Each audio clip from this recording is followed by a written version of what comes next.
Hello guys and welcome to the Marigold Standard or the Marigold Standard Experience, depending on what you prefer. It's your weekly audio source of all things Dream Star Fighting Marigold. I'm your host, Rob Goodwin, and I am joined by... well, actually, no one, technically.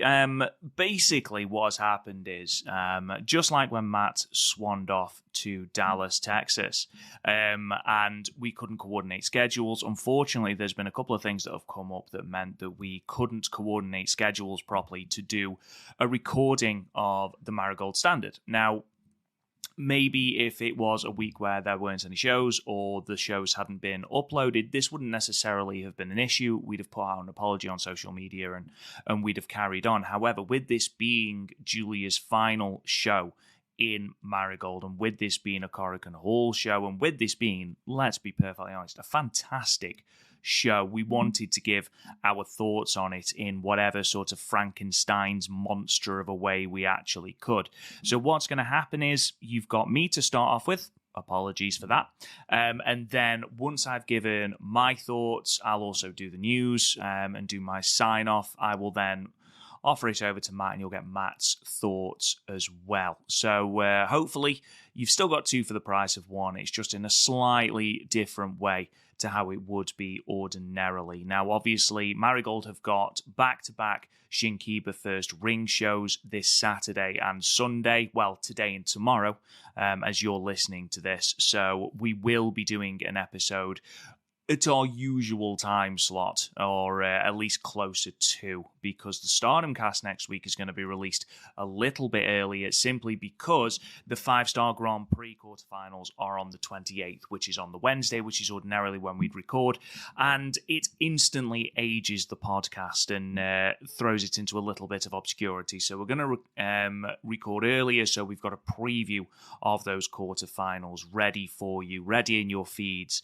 for when that comes up at Shinjuku Face on the 28th. So now that we've got all of that out of the way, let's delve straight into the news. And the one big bit of news that I want to talk about really is the announcement that came out of the press conference in regards to the Dream Star Grand Prix. Now, obviously, during the Korakuen Hall show, which aired on the 19th of August, we had the announcement of the blocks, or the leagues, as they are going to be known in Marigold's Dream Star, the Star League and the Dream League. We had the participants announced for that, and then there was a press conference announced the day after where we had a full breakdown of all of the matches on every single night, which is fantastic, and it helps for people like me who are really interested in sort of match breakdowns and who's got who when, especially when it comes to that final night in Nagoya.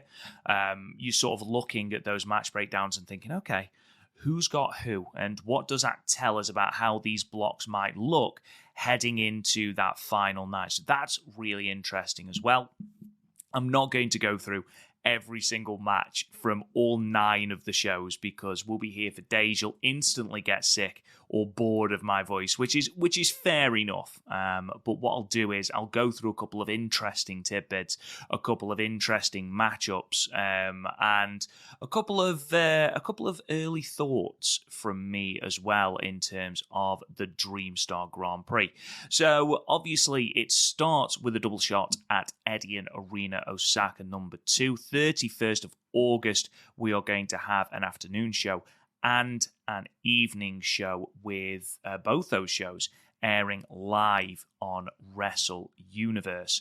The announcement of the leagues, by the way, are as follows. So we'll start with the Dream League. In the Dream League, you have got Utami Hayashishita, Mirai, Natsumi Shozuki, Koki Amare, Chika Goto, Nagisa Nozaki, Victoria Yuzuke, and LLPWX's Nori, which it was confirmed that she will officially be taking part in the tournament. Presumably, Rossi Ogawa signed that contract that said he wasn't going to try and poach Nori from LLPWX that Kandori and Inoue were alluding to. And then in the Star League, we have got the Marigold World Champion Sari, the Marigold United National Champion Miko Aono as well, Nanae Takahashi, Bozilla, Mai Sakurai, Misa Matsui, Chiaki, and Kazuna Tanaka. So two very, very interesting blocks, and the sort of matchups that are instantly brought to my attention are Utami and Mirai. That's the big match for me in that Dream League. You've also got the Twin Towers, Kokiamare and Chikagoto. They are going to be going one-on-one. Natsumi Shozuki versus anyone is going to be fantastic because she is a tremendous wrestler, one of my personal favorites on the entire roster, which I am sure you are familiar with by now. But her versus Nori is going to be really interesting for me because I was really impressed with Nori's output during their Summer Destiny match. So I'll be really intrigued to see what she does. I'm also really looking forward to Victoria Yuzuki's tournament. I don't think that we're going to see her in the mix for the top of the block come Nagoya on the 28th of September. However, I think that in the same vein as a Hanan in the 5-star a couple of years ago, or Mina Shirakawa in 2022, we're going to see her really have this breakout tournament, which makes everyone who isn't already sitting up and going, Jesus Christ, Victoria Yuzuki is a generational talent. Those people will then step up, especially like matches with Utami, matches with Mirai, matches with Natsumi Shozuki. I think she's going to gel really well with Nagisa Nozaki as well. So they are really exciting matchups. In terms of the Star League, this is where things get really interesting because both of the Marigold World Champion, the Pure Red Belt Champion, and the Pure White Champion and the Crimson Red Belt Champion are both in the same block. So that's instantly a match you want to see. But also the great thing about tournament wrestling, whether it's the Dream Star, whether it's the 5-star, whether it's the G1 Climax, is that whenever there is someone who defeats a champion, they are automatically sort of given a title shot. Now, this could be really exciting moving forward, especially given what we learned during the Korakuen Hall show. After Korakuen Hall, I think we can all agree that Nanae is sort of lining up for a shot at Sari, maybe as her first challenger. Now, with these two being announced in the same block, it does make it likely that Nanae is likely to get a victory over Sari, at least take her to the time limit, and then cash in that championship opportunity. I don't think for a moment that Nanae will win. And I'll actually give my thoughts on what I think about Nanae as a challenger to that Crimson Red Belt a little bit later on, because I know I was dead set when Marigold started. I was dead set on Nanae Takahashi being kept far away from the singles championships because A, she doesn't need the championship, and B, there are people that could benefit more from being champion. However, she's been doing some of the greatest work of her career in Marigold, which is, I've said this on a number of occasions. So to have her in that picture and to give someone a big victory over her, I'm all for it.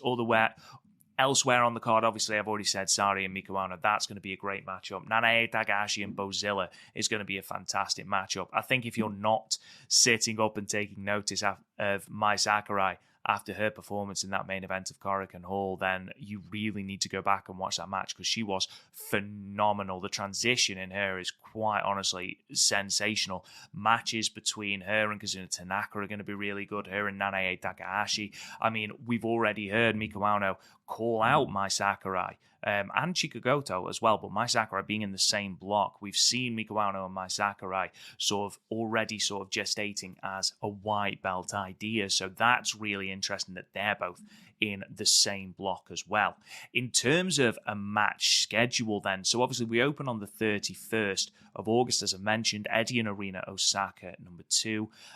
This is how the opening night, or the opening afternoon, is looking. So in Dream League, we have Utami Hayashishita versus Nagisa Nozaki, Mirai versus Chikagoto, Kokiamare versus Nori, and then Natsumi Shozuki versus Victoria Yuzuki. Now, there are some really good matchups there. I'm really excited for Kokiamare versus Nori, but the pick of the match is there for me. Natsumi Shozuki versus Victoria Yuzuki. That could be a really, really, really tasty matchup. In terms of Star League, Mikuano versus Misa Matsui, Nanae Takahashi versus Mai Sakurai. Keep your eye on that one, definitely. And then poor Kazuna Tanaka starts her tournament against Bozilla. So, yeah, not the ideal start for Kazuna Tanaka.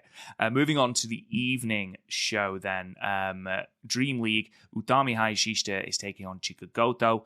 Mirai takes on Nori, and then Natsumi Shozuki versus Nagisa Nozaki.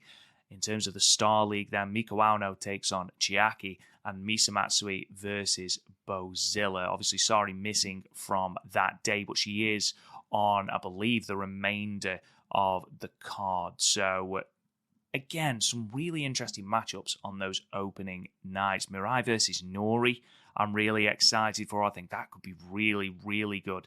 And then Misa Matsui versus Bozilla. We saw how good that was when they did a singles match not long ago where Misa Matsui just literally bounced off Bozilla. But because she's so good and because she's so good at selling, I think that's still going to be really exciting to watch.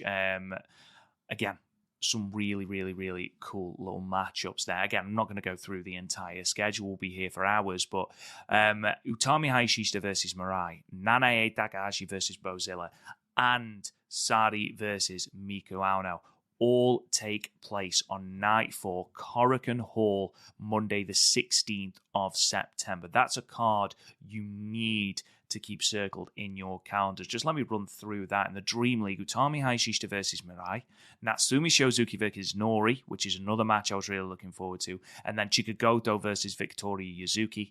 In the Star League, then you've then got Sari versus Miko Ueno, Nanae Takahashi versus Bozilla, Mai Sakurai versus Kazuna Tanaka, and Misa Matsui versus Chiaki. So, it looks like they are stacking that Korakuen Hall show, because immediately the matches that people are looking at is Utami Hayashishita versus Mirai.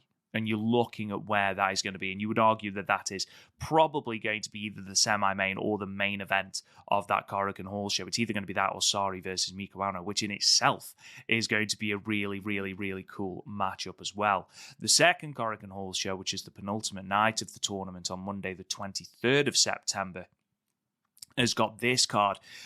Dream League, Utami Hayashishita versus Nori, Koki Amare versus Chikagoto, so the Twin Towers facing off against each other, Mirai versus Natsumi Shozuki, give me that all of the time, please, Victoria Yuzuki versus Nagisa Nozaki, and then in the Star League, Sari versus Nanae Takahashi. Keep an eye on that one. I do thoroughly believe that Nanae is either going to get the win or the time limit draw there. Miko Ueno versus Mai Sakurai, another one to keep an eye on. Could Mai Sakurai get a pinfall over the pure white belt champion? It's a possibility, certainly. I mean, anything's possible after her stellar performance at Korakuen. And then Misa Matsui versus Kazuna Tanaka, and Chiaki versus Bozilla. The final night then, I know I said I wasn't going to go through every night, but I don't think I have, so it's okay. The final night, this is the only one that is a pay-per-view, by the way, Nagoya International Conference Center in Aichi, Saturday, the 28th of September. And again, it's going to be really interesting to go through these matches and sort of see, okay, so what is going to play out as sort of your league final, if you will? Who's going to knock who out? Who are going to have tiebreakers and things like that? So in the Dream League, you've got Utami Hayashishita versus Koki Amare, Mirai versus Nagisa Nozaki, Natsumi Shozuki versus Chikagoto, and Victoria Yuzuki versus Nori. In terms of my early predictions, I think you'd be daft to bet against Utami Hayashishita being either at the top of that block or there or thereabouts. I think I'm one of many, many, many fans of Marigold who believe that it's Utami's tournament to lose. However, Mirai is also going to be up there, so could Nagisa Nozaki cheat to win, possibly knocking Mirai out? Natsumi Shozuki, I think, is going to be there or thereabouts. She is the Superfly champion after all. In terms of Star League, Sari versus Bozilla. That's going to be really, really good. And I wonder if it's going to be Bozilla's power. First time matchup with Sari, don't forget. I wonder if it's going to be Bozilla's power that stops Sari going through. Miko Ueno versus Nanae Takahashi, Mai Sakurai versus Misa Matsui, Kazuna Tanaka versus Chiaki. In my opinion, obviously, I think a lot of fans, myself included, as I've already mentioned, have sort of highlighted Utami Hayashishita as your potential winner of the entire tournament. Star League for me is a lot harder to call because do you have your red or white belt champions go through? If not, then you could argue Bozilla. Obviously, Bozilla, incredibly dominant in singles competition. Just that one loss to Miko Ano at Summer Destiny. Nanae Takahashi doesn't eat many pinfalls at all when it comes to singles competition. Utami, obviously, with that 1-0 record against her in Marigold. Mai Sakurai. I wouldn't bet against Mai Sakurai being at the top of this block. Because, again, the transition in her is unbelievable. Much as I think Kazuna Tanaka is fantastic, I don't think she is in with a shot, bless her. I don't think Chiaki is in with a shot. However, I do think that Chiaki will get several key victories that could shape this block. Misa Matsui could be there or thereabouts. I don't think she is going into the running come the final night, which leaves us with those five. Sari, Bozilla, Miko Ano, Nanae Takahashi, and Mai Sakurai. And if you'd have said, when they first announced that they were going to do their own round-robin tournament, that I would seriously be considering Mai Sakurai winning that block, I would have called you crazy. And yet here I am, sitting here and thinking it could be a Mai Sakurai Utami final, and I think that would be tremendous. I think that would be a lot of fun. It's amazing how things change, really, isn't it? It really is. But yes, that is the breakdown of the Dream Star Grand Prix. The entire of the match breakdown and what happens on what night is currently up on the stardomcast.com, and it's also got a link as well to the Wrestle Universe YouTube page where the press conference is embedded as well, so you can watch that in full. Moving on then to the main event of what we're going to be talking about, if you will. It's Marigold's latest foray into Korakuen Hall, 19th of August. Giulia last match, Arrivederci. Marigold, Summer Gold Shine, Night 10. 1,450 people announced as an attendance in Korakuen Hall, which marks it as the second largest Korakuen Hall crowd for Marigold, obviously coming just short of 1,535 that they sold for Marigold Fields Forever. I believe it is being sort of sold to people who are reported as a sellout, and I'll be perfectly honest, you're not going to get many complaints from me about that number because it looked absolutely packed. So I would be amazed if it wasn't a sellout already.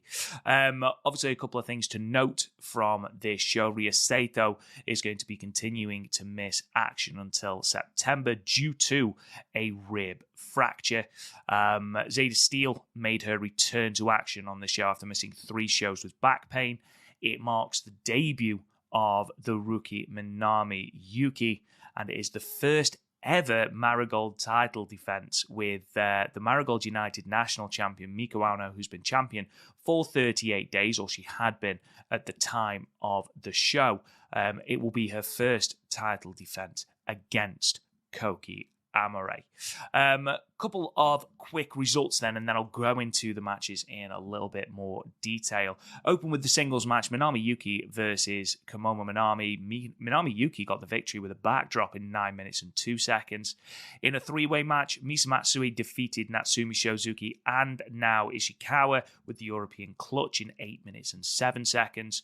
We then had a very fun 8-woman elimination tag team match with the teams of Mirai, Utami Hayashishita, Victoria Yuzuki, and Kazuna Tanaka, and the team of Bozilla, Myla Grace, Zeta Steele, and Chiaki going the distance in a time limit draw going to 20 minutes.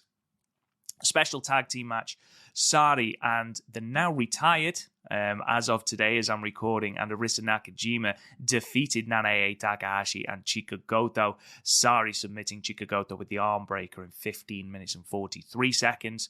The Marigold United National Championship, Miko Ano, the champion, defeated Koki Amore to achieve her V1. She defeated her with the Styles Clash in exactly 21 minutes.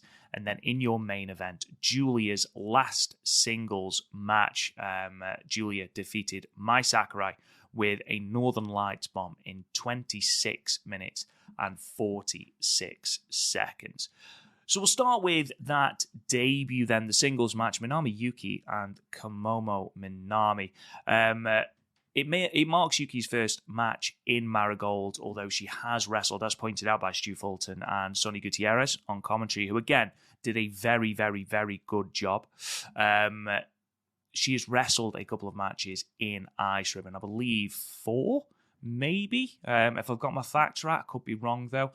She actually challenged Komomo Minami back at Marigold's last Korakuen Hall show, said she'd be debuting and wanted to debut against Komomo Minami.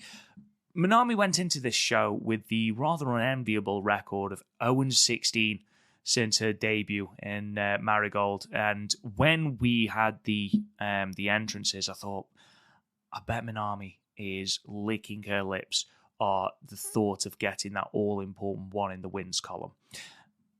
It doesn't happen, obviously, as I've mentioned. It was a victory on debut for Minami Yuki. It was an okay match. I think Yuki looks like she's got the basics down.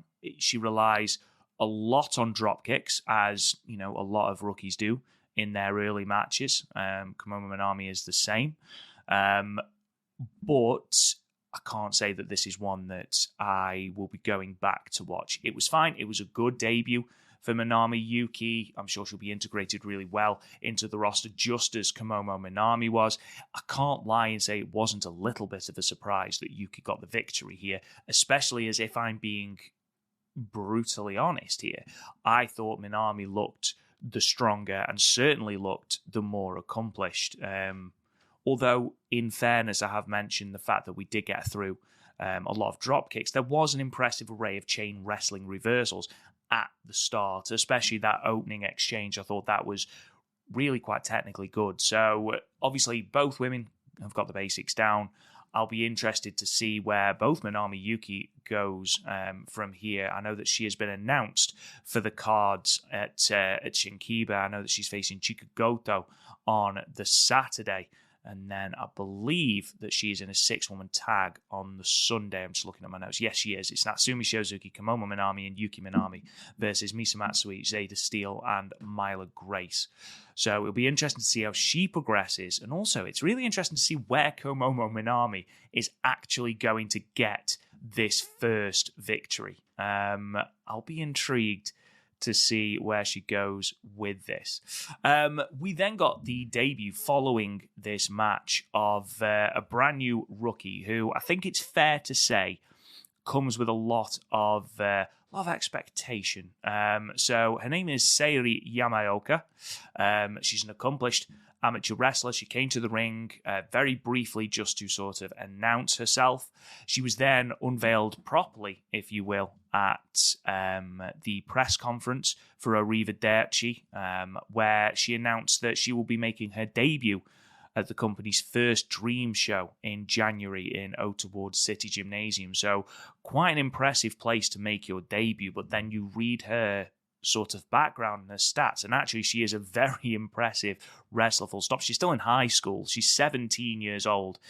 She's currently, according to the Marigold Joshi page, she's currently a high school student, placed second in the 54 kilogram class at the 2021 National Junior High School Selection Championships.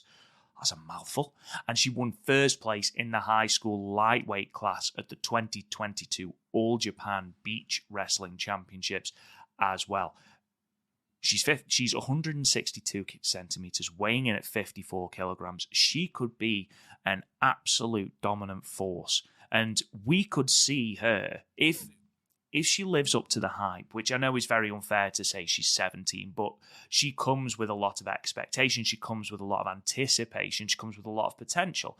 I think if she lives up to that potential, we could see her being sort of, in quotes, super rookied in the style of an Utami Hayashishita back in 2018 for Stardom.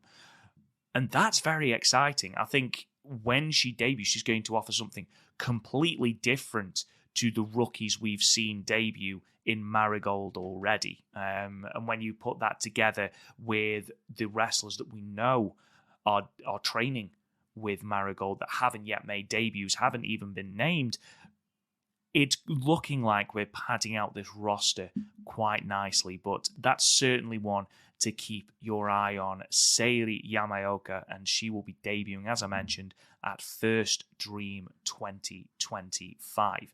So once she had come out and once she had introduced herself to the crowd, we got the three-way that sees the continuation of the Superfly feud between Misa Matsui and champion Natsumi Shozuki, all with a pleasing helping of Nao Ishikawa, who, let's be perfectly honest, was the MVP of a very good match.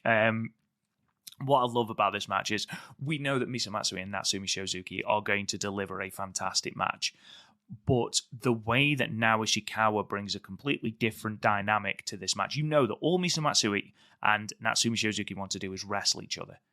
But the fact that Nao tries to interject herself repeatedly in the midst of what is becoming a very, very heated feud really does take this match in a different direction. It really does make me laugh.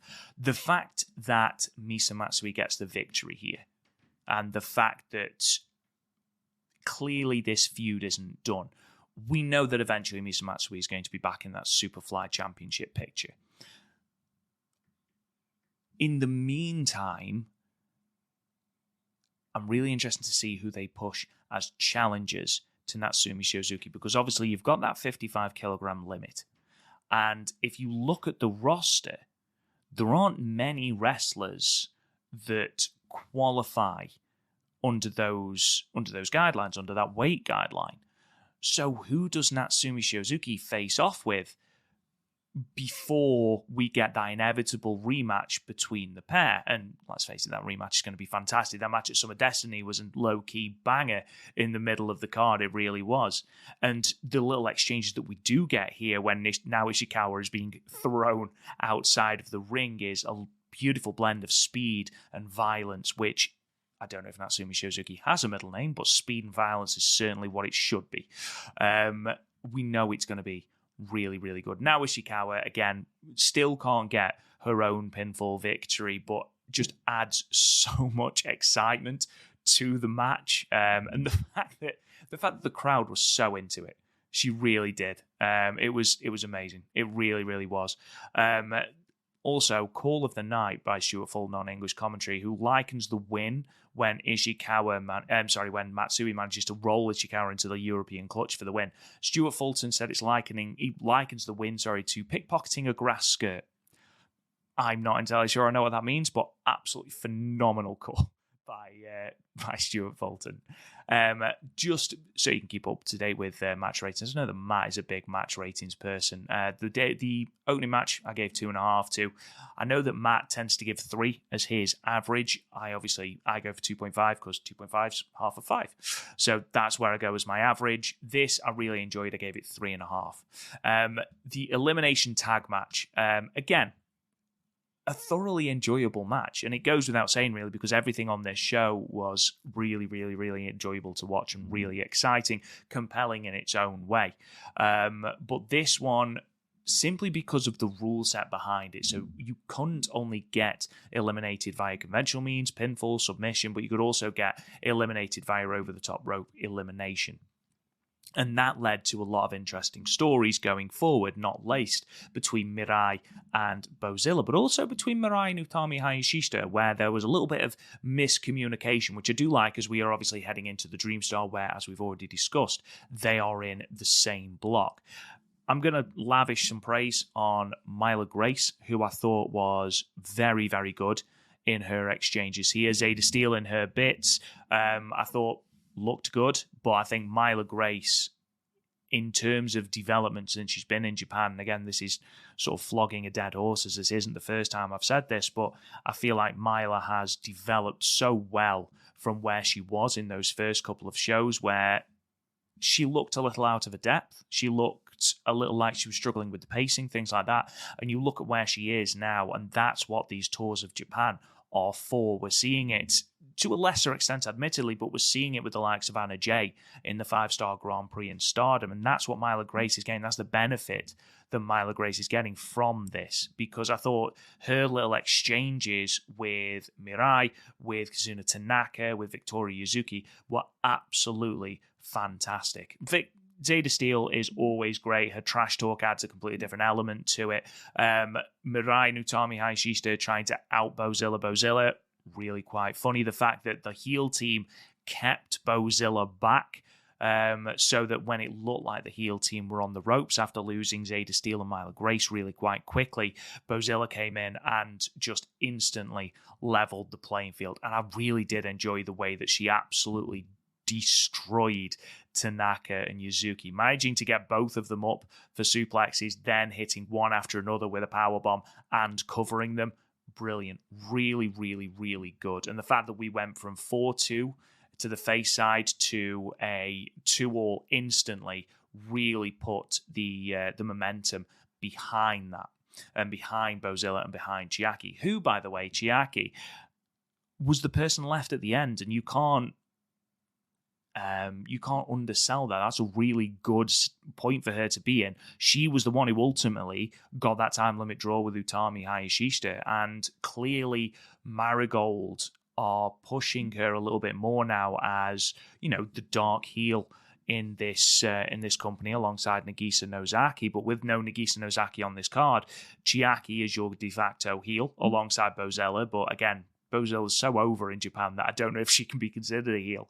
But Chiaki worked really, really well here with Utami. In fact, my only real complaint about this match is not even the time limit draw. I think the time limit draw is perfect. But if you look at how it was executed, I think we went a long time with no elimination. And then all the eliminations happened, which is fine. Absolutely. I've already, said about how much I enjoyed the fact that Tanaka and Yuzuki were eliminated almost instantly, or back to back, should I say. The one issue that I had was that the bell rang to sort of showcase the time limit draw, and it didn't feel like we'd escalated between Utami and Chiaki. There was no near falls. There wasn't time, really. There was no real near falls. There was no real drama there. And I think that could have been worked on just by maybe bringing all of the eliminations forward by, 30 seconds or so. You then give Utami and Chiaki more time to work with as that last hurrah before the time limit drops. It's a minor quibble, admittedly, but it was one that immediately sort of stuck out to me. I thought Mirai was the MVP of this match. Not only is she absolutely beloved by everyone in Korakuen Hall throughout this match, everyone seems to love her. The work that she did with Bozilla was really, really good. The way that she was able to negate the power of Bozilla by working the leg. We're clearly building to a singles match between these two, because Bozilla, who was furious at the end of this match, lobbing that ice pack right into the face of Mirai. So it looked like a proper shoot. It was great. And then obviously the fact that Bozilla eliminated Mirai by dragging her off the apron as well. We're clearly building something there. And that's not something that I would dislike seeing. I could quite easily see that being a match on a big Korakuen Hall show where Mirai is able to chop Bozilla down by just attacking the leg like she did here, and therefore that's where a big singles victory and maybe a propulsion into that red belt picture, maybe that's how it comes. Interesting to see that we had a little bit of miscommunication between Utami and Mirai, like I mentioned. Obviously, Mirai is trying to work with Chiaki on the apron, has Chiaki in place. Utami looks to hit Chiaki, misses, hits Mirai, and that allows Bozella to drag her off the apron by the feet. Are we building to something? Are we lavishing on a little bit of heat, ready for their inevitable Dream Star match in Korakuen? Maybe. If we are, fantastic. It's going to be a great match anyway, because if you've got two people who are able to have the audience eating out of their hands, it is these two. It really is. A good match, 3 3/4 stars. Just wish they'd nailed that ending. I really do. Moving on then, a special tag match. The match that I don't think any Marigold fan they thought they were going to get, Arisa Nakajima in the center of the ring, but simply 4 days before her retirement, she was in there with Sari against Nanae and Chikagoto. And I'm obviously going to talk a lot about the work that Sari, Arisa Nakajima, and Nanae Takahashi did, because they were tremendous. But I wanted to take a moment at the start of this to just applaud Chikagoto, who in the last couple of shows has been absolutely bloody tremendous. I thought here, Not only did she take an absolute pasting, but she felt like she belonged. And when you're in a ring, just listen to that. Sari, Arisa Nakajima, and Nanae Takahashi. One of those wrestlers is one of the best in Japan alongside Mayu Iwatani. Arisa Nakajima and Nanae Takahashi are walking, talking Joshi legends. And Chika Goto, look, everyone knew Chika Goto was going to take the pinfall at the end of this. However, I thought she was absolutely fantastic. Her selling was tremendous. Her energy was fantastic. If she was nervous, she did not show it at all. She landed some explosive forearms. She didn't back down. And the facials as she was locked in this arm breaker were absolutely fantastic. She played the perfect babyface foil to Sari and Arisa Nakajima, who by no means a heel, but just battered the poor woman for the entirety of this match. Now, I didn't actually appreciate the huge amount of history that there is between Nakajima and Nanae Takahashi, and a mixture of Velkage through our Discord, Chris on our Discord as well, but also Sonny Gutierrez, who I think did a fantastic job on commentary of filling in some blanks here. There's actually a tremendous amount of history, all stemming, it seems, from the Seedling promotion, the company that Nanae formed back in 2015. Ironically, the top championship, which is currently held by Sari, who ironically won it from Arisa Nakajima, so 6 degrees of separation there. But Nanae left Seedling in 2021.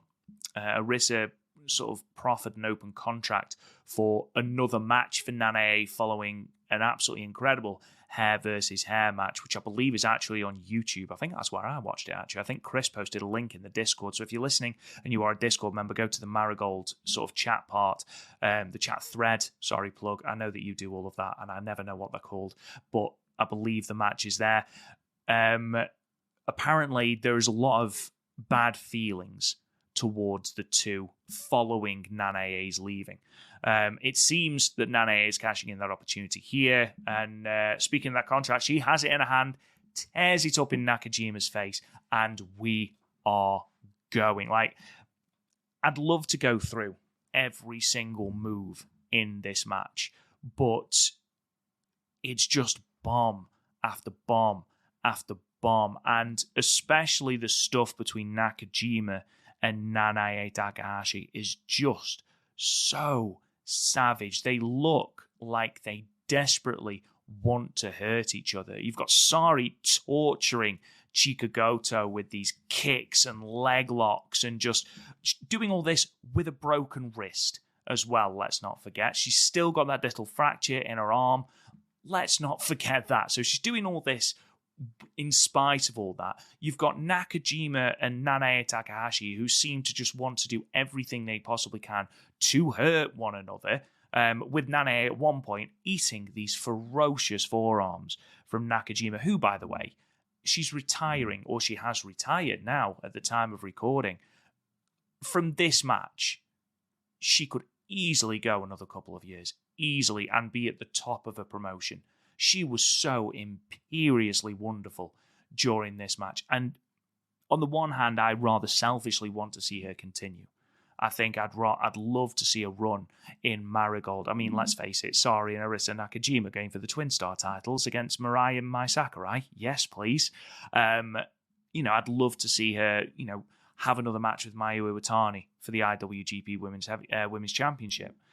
But on the other hand, the fact that she has had this storied career, she's had this legacy career, and she is able to retire on her own terms. It's not been an injury forced retirement. It's not a case of she's sort of wrestled to a point where she's washed up or anything like that. She's retiring on her terms. And I think that's so important. So, yes, again, from a very selfish point of view, I'd love to see Arisa carry on.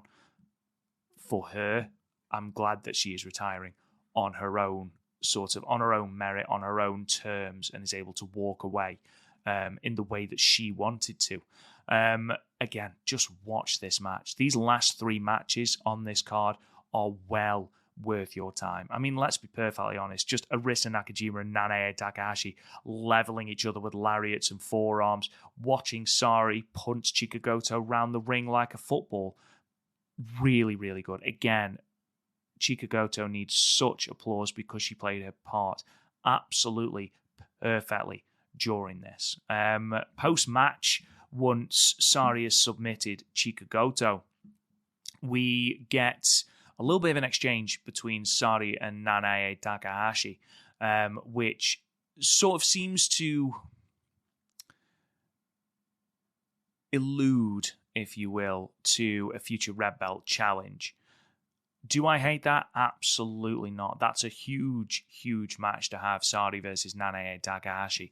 And I know that I am being the world's biggest hypocrite because when we first started the Marigold Standard, I actually used the phrase, I don't want Nanae anywhere near a singles belt.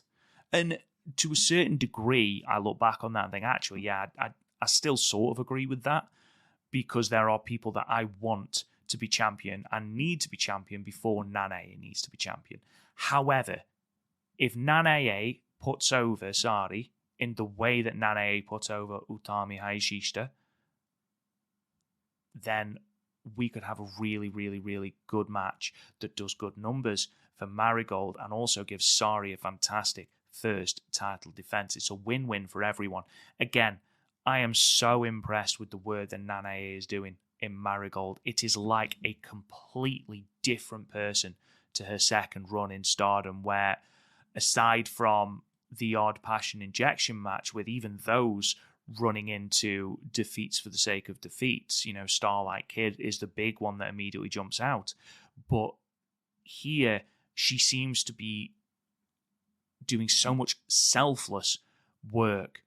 And we know that she's approaching the twilight of her own career.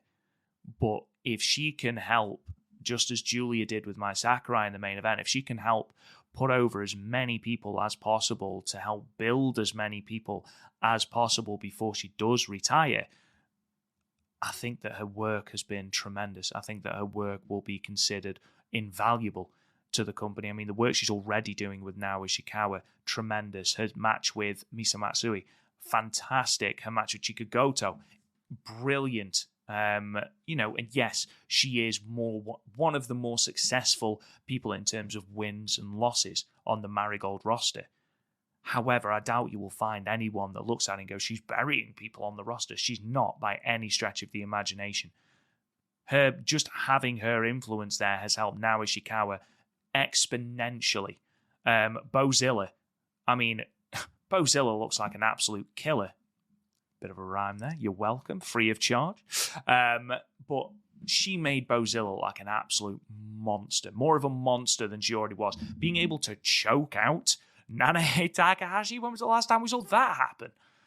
So if she gets a Red Belt Championship opportunity, maybe beat Sari in the Dream Star Grand Prix, I am all here for that. All here for it. Moving on then to the Marigold United National Championship match, just going back to that tag match, 4.25 stars from me. Miko Ano and Koki Amare. Again, Stu Fulton, Sonia Gutierrez did a wonderful job of building just what this title shot means to Koki Amare.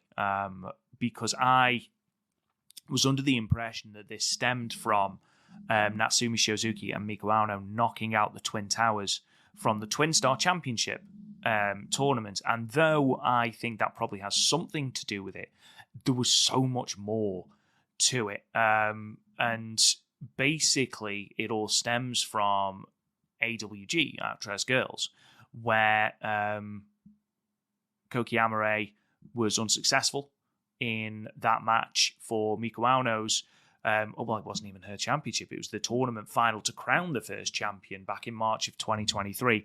And Miko Ano beat Koki Amare. And the way the commentary team built this match, it wasn't even necessarily about the United National Championship. It was more about Koki Amare taking the belt from Miko Ano, because that singles match, their only singles match, by the way, was so important to her. She has remembered this defeat. It has haunted her. And the chance to not only get her win back, but to take a championship in the same way that Miko Ano took a championship back in 2023, it was built as hugely important And that was really, really well done on the commentary team's point. And they also built the fact that Koki Amare is one of the few people on the Marigold roster not to lose a singles match yet, which is quite impressive when you consider that the company is, over 3 months old now. And Koki is only, I don't think she's been pinned at all, apart from obviously this match, spoilers. Speaking of which, this was another great match. A really, really, really good match.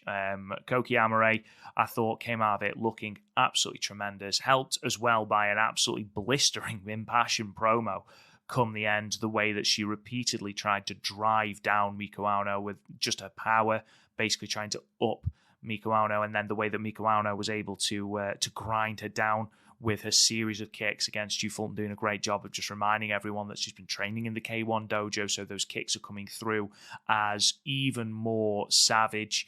The way Koki Amare gets more and more desperate as the match goes on. She takes more and more risks. However, she's also able to innovate really well. That modified cattle mutilation that she hits right at the end of right next to the ropes, and the way that she's able to sort of maneuver Miko Ano's arm away from the ropes is really, really cool. It was done so well, so smoothly, and really, really good. But again, the way that Koki Amare is so desperate to beat Miko Ano, so desperate to strip her of this title, ultimately it pays a price because she misses with a lariat and allows Miko Ano to hit her own ripcord variation. And this basically builds towards the finish, where Miko Ano hits the Styles Clash to beat Koki Amare, gets her first championship title defense under the belt.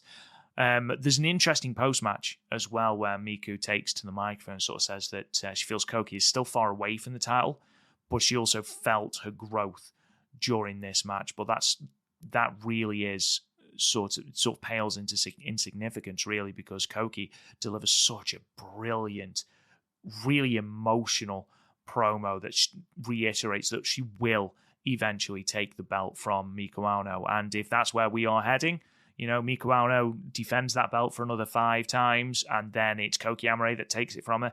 I am all here for that. In the meantime, Miko Ano takes the microphone once Koki Amare slapped her gesture of goodwill away, slaps her hand away. Name drops both Chika Goto and Mai Sakurai as potential challengers, but does say that she'll welcome any other challengers as well. But the fact that she's mentioned those two by name, I imagine that we will probably get those two as her next title defenses. Mai Sakurai, of course, is in the same block or the same league in the Dream Star, so that could potentially come to fruition quite quickly, because if Mai Sakurai gets a pinfall, obviously she's entitled to a title match. Chika Goto, I think that could be another really good title defense. I think this was Koki Amare's best singles match, and it's probably the best I've seen Koki Amare. I think a title match would do the same for Chika Goto, who is another one who, as I've already mentioned today, has progressed tremendously as both a wrestler and the way that she's able to emote to a crowd. And I think that title match that she would have with Ano would be really, really good. My one, not criticism, because it was still a really good match, but I would have loved to have seen more work being done on the leg. So we had a period of Koki Amare dominance, as we should, really, as the challenger, whether it's excitement or whether it's, that nervous energy. She was very much on top of Miko Ano to start with, until she misses a big boot and gets caught on the ropes by Miko Ano kicking the leg and then hitting a stun gun off them. My one issue is that after a small period of sort of continuing with the leg, it was then completely forgotten. Both by Miko Ano and by Koki Amare. I think if that could have worked into the finish, if maybe Koki Amare goes for one more big boot, Miko Ano takes out the leg and then is able to hit the Styles Clash for the win, that would have been better. However, it's, again, as I mentioned with the elimination match, it's a small criticism. It's a small thing, really, that I've picked up on, but it's just, Miko Ano did some great work on the leg, and then the moment really that Koki Amare misses the Amethyst Butterfly the first time, it's never really brought up again. And I think that could have been a really cool key story point in this match. But again, it pales into insignificance ultimately because this match is still really, really good. Plus, we saw her debut that variant of the Buffalo Sleeper, the Miku lock, which looked brutal, but looked amazing at the same time. Ultimately, good match, a title defense I think we all knew that Miku Ano was going to successfully achieve. 4 stars from me. Just wish that they had used that leg a little bit more. And then, of course, we get to the main event. Giulia versus Mai Sakurai. And I absolutely adored this match. From the chill that went down my spine during Giulia making her last ever appearance in Korakuen Hall, her gifting the spiked glasses to Chiaki, to the video package that preceded it, where they wasted no time in Mai Sakurai just being in floods of tears. It felt like a very special and emotional moment, down to the moment where Giulia actually shushes the crowd after that first bell, and they just stare at each other. And it's such a powerful moment. It really is. And me and Matt were talking on the last episode when we were previewing this show, and Matt was adamant that Mai Sakurai should win. Giulia's leaving. She could leave the company by having made a star. Well, Mai Sakurai didn't need Giulia to make a star because Mai Sakurai made a star in this card. I mean, good grief. This was a completely different Mai Sakurai. The commentary team mentioned it about 4 times. This is a completely different wrestler. Like, from the moment she slaps a proper headbutt into Giulia, it's like, oh, okay, we are being different here. We are going balls to the wall, pardon the expression.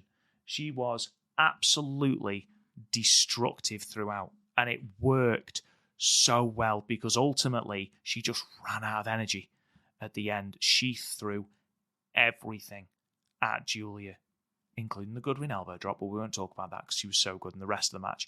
And ultimately, it was because she threw so much at Giulia and had such huge periods of dominance, and Giulia was still able to kick out, that ultimately she just ran out of energy at the end, and Giulia was able to swoop in, pick the bones, and get the victory. But even that was only after she kicked out of 2 Northern Lights bombs, a glorious driver, all these moves that Mai Sakurai had just proved this unbelievable resilience. A really special match. A truly, truly special match. And Mai Sakurai deserves a whole heap of praise for the way that she conducted herself in this match, carried herself in this match, and the way that she comes out of this match, because she comes out of this match as a top star. I said during the preview that I didn't think that Mai Sakurai would win because she wasn't on the level of Giulia, and it wouldn't be a believable victory if Mai Sakurai were to beat Giulia here. If I'd have seen this Mai Sakurai a week, 2 weeks before this show, I would have sung a very, very different tune because she felt like a superstar during this. And I truly still can't believe that this is the same person that debuted in Stardom and made me roll my eyes.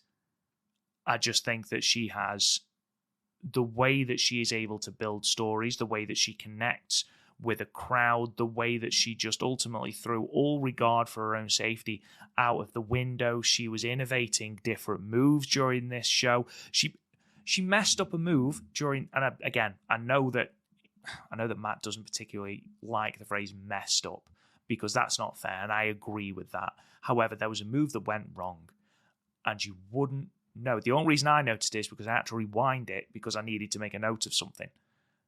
And the way that she so smoothly transitioned into something completely different and then came back to it, that is a testament to how much she has built as a character. And you know what? I think we all wanted Utami as the last singles match for Giulia. And I do still believe that we will get that singles match. I do. I think this will be a pay-per-view, maybe in Ryogoku next year. Maybe when they run Summer Destiny 2025, it's Utami versus Giulia. I mean, that's going to sell tickets in itself, let's be perfectly honest. But here, Giulia did what Io Shirai did when she left Stardom. She made a star. Or at least, gave Mai Sakurai the platform to showcase that she is a star. And, it wasn't the Mai Sakurai show by any stretch of the imagination. Giulia did everything she could to make Mai Sakurai look like a star. And she did. I mean, obviously we had the the table spot, that seems to happen in every single Giulia match. But even that felt a little bit different. She was having a little bit of banter with the referee telling her she would have to pay for the table, and then Giulia slapping the referee in the face. So the referee started cheering for Mai Sakurai whenever she got any offense in. It all just felt really, really organically heartfelt throughout. And there was an obvious moment in this match where Mai Sakurai ran out of ideas in terms of story, not in real life, but in terms of story. Giulia just kept kicking out. And I believe it was after she hit, or after she rolled her up with the Maipan roll. And it was the most beautifully executed near fall. But you just saw the fire die in Mai Sakurai when she realized nothing I do is going to keep Giulia down. And Giulia was able to capitalize then and just ultimately blitz Mai Sakurai towards the end of the match. And then obviously that was the end of it, that third Northern Lights bomb. 3 Northern Lights bombs, by the way, it took to put away Mai Sakurai. So ultimately this match had 2 aims for me. 1, give Giulia the send-off that she deserves. Tick. As I said at the start of the review of this match, everything from the way she made her last appearance, the way she entered the ring with clearly a lot of emotion, clearly trying not to cry, and then you got the streamers being thrown, to the way the match finished, her post-match promo, the way that she connected with the Korakuen Hall crowd the last time, the fact that she made tribute to Hana Kimura at the end, everything was perfect. But the second aim was to elevate Mai Sakurai. And I think both of those have got enormous checks in the boxes. Because coming out of it, again, I have said out loud, recorded on a podcast, that I think Mai Sakurai should win a league that has Miko Aono and Sari in it, and Nanae Takahashi and Bozilla. And I don't feel stupid. I probably should feel stupid. I feel stupid a lot of the other time. However, here, I don't feel stupid. I feel like that's a very real thing that could happen. And I'm completely for it. I mean, it's an exciting time to be a fan of Marigold. You look at who's coming in. Yes, we have lost Giulia, a huge talent. A hugely charismatic face of the company. But ultimately, I think Giulia's wrestled 6 matches for the company. And I think, in a weird way, the injury that kept Giulia from the ring has helped Marigold. Because they haven't been able to depend on Giulia. They've had to bring the likes of a Miko Aono, the likes of a Koki Amare, the likes of a Chika Goto. They've had to elevate these people, the likes of a Mai Sakurai, and elevate them into those main event scenes because Giulia isn't there. So actually, Marigold are prepared, perhaps a lot better than they would have been were Giulia wrestling on all 20-odd of these shows that they've had so far. She's going to be massively missed, Giulia. She is an incredible talent with an incredible confidence, charisma, and star power. There are very, very few that are able to encapsulate the aura that Giulia carries herself with. However, there are people now on this Marigold roster that can step up into that position. We've still got Sari. I say we've got Sari. Sari is still the top champion in Marigold. A fantastic talent. Mirai, you saw the reaction Mirai got in Korakuen Hall. Utami Hayashishita, undoubtedly the icon, the ace of this company. And then you've got Koki Amare waiting in the wings. You've got Chika Goto waiting in the wings. You've got Bozilla, who is not necessarily waiting in the rings, more destroying things as she waits, tearing up seating and things like that, eating concrete, that sort of thing. And you've got Mai Sakurai now as well on that level. which is just like, it's an exciting time. We're going to miss Giulia. Arrivederci, Giulia. But she leaves this company in a very, very good place. And that has to be the thing we take from this show. Moving on from what was a fantastic show, by the 4.5 stars, by the way, this last match. If we're to take one thing from this show, it's that there are a lot of moving parts now. We're not just relying on, it's a brand new company. We are building different stories. We've got the Koki Amare story and Miko Aono story that's going to continue to build, which, again, until the show, I didn't even realize had happened, or at least not to that degree. You've got the ongoing feud between Misa Matsui and Natsumi Shozuki. You've got the stuff bubbling potentially between Mirai and Utami Hayashishita. Don't forget as well that you've got the stuff between Mirai and Miko Aono as well, if they want to revisit that. So there are lots of wheels turning.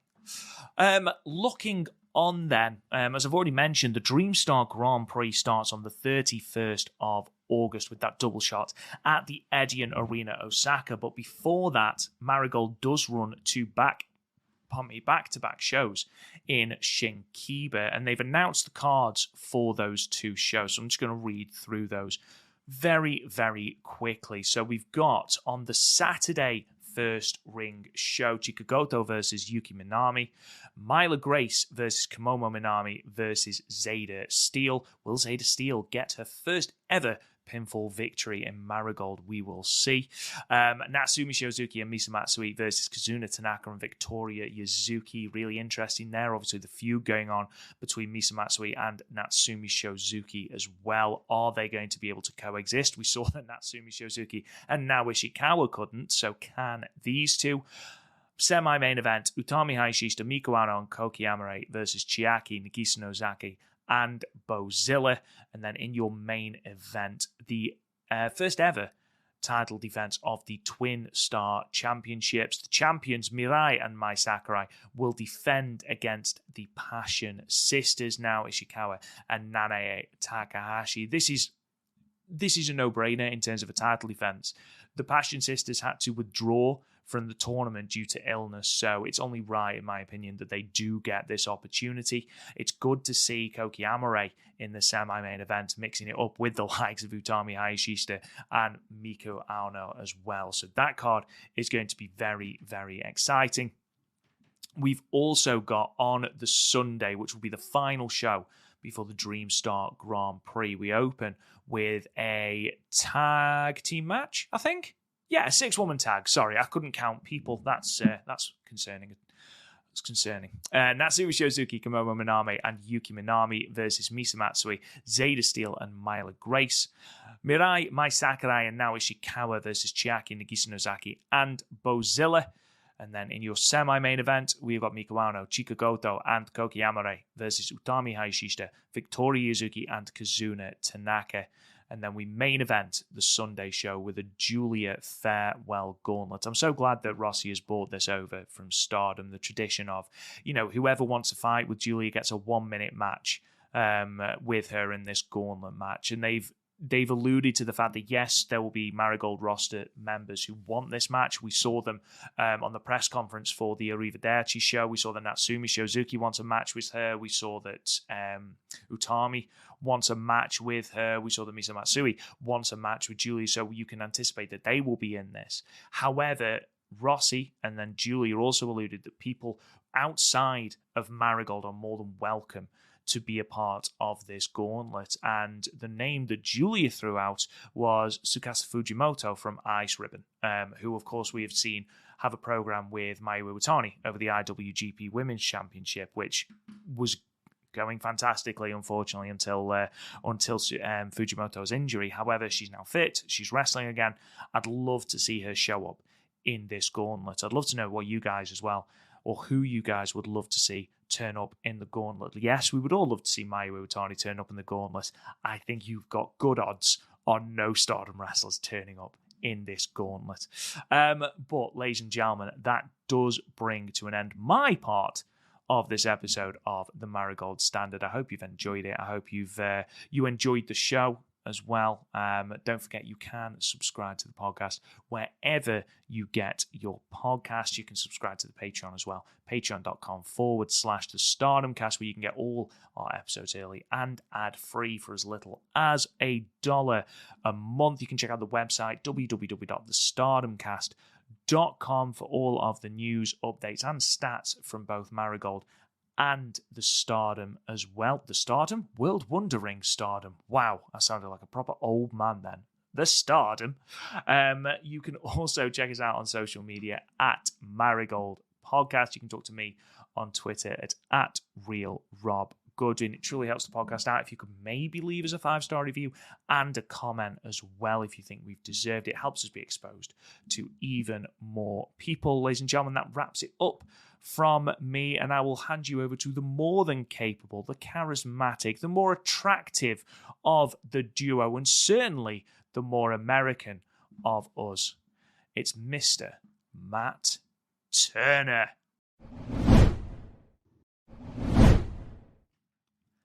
This episode is brought to you by BetterHelp. What are your self-care non-negotiables? Maybe you've set aside some time away from social media every day. Maybe you find the time to put on your favourite Mayu Iwatani match. Maybe you never skip leg day or therapy day.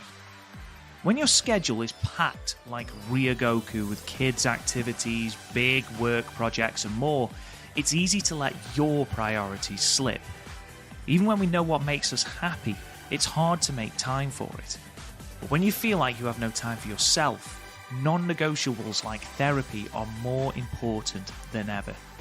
It's so important to make time for yourself, even when life can get so hectic. Therapy is helpful for learning positive coping skills and how to set boundaries. It empowers you to become the best version of yourself. It isn't just for those who've experienced major trauma. If you're thinking of starting therapy, give BetterHelp a try. It's a service that is entirely online, designed to be convenient, flexible, and suited to your schedule. Just fill out a brief questionnaire to get matched with a licensed therapist, and you can switch therapists anytime for no additional charge. Never skip therapy day with BetterHelp. Visit betterhelp.com/stardom today to get 10% off your first month. That's BetterHelp, HELP.com/stardom. And now back to today's episode. Hello everyone and welcome to the Marigold Standard. This is the podcast. We talk all things about the fantastic brand new pro wrestling company, Dream Star Fighting Marigold. I'm your host for this episode. My name is Matt Turner. Unfortunately, folks, we will not be joined by Rob Goodwin as Rob's workload was just a little bit too much.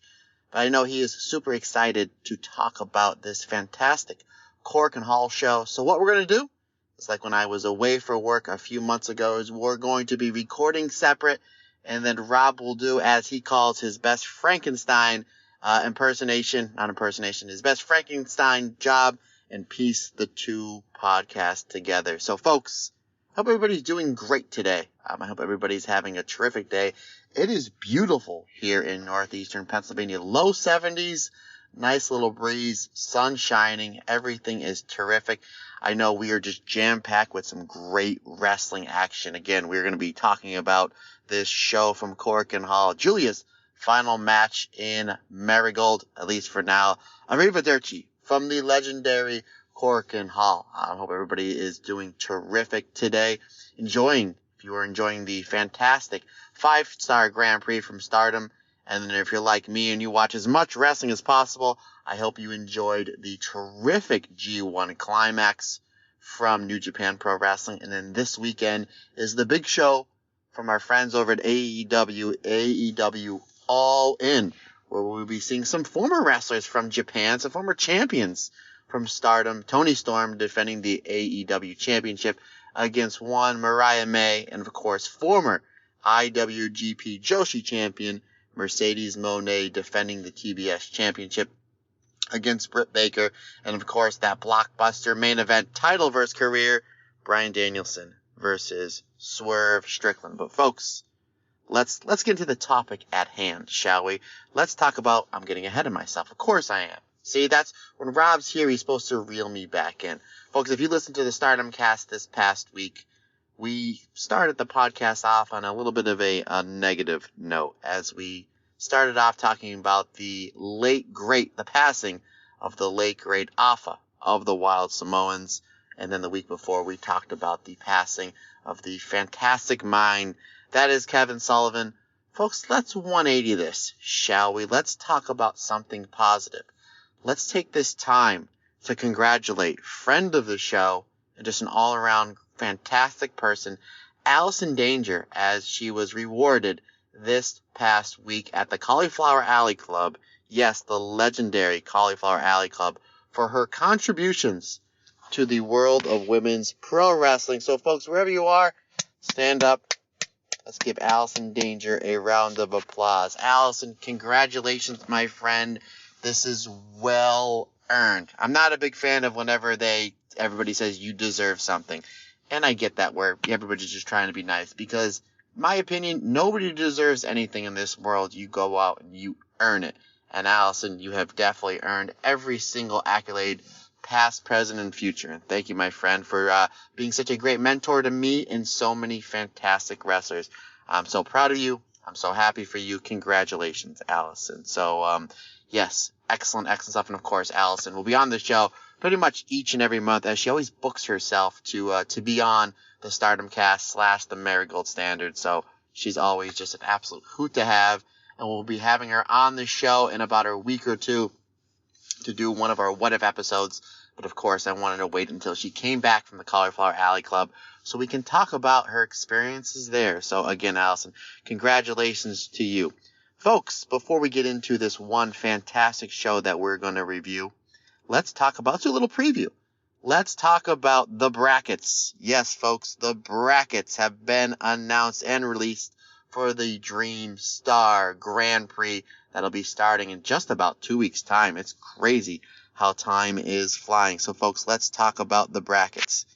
The brackets are broken down into two fields. The Dream and the bracket and the Star bracket. I know we touched upon this on the Stardom cast, but let's talk. It's the Marigold big tournament of the summer going into the fall. Let's talk about it on the Marigold Standard. I like how they have the brackets Dream and Star. That's easy to remember. The Dream Star Grand Prix.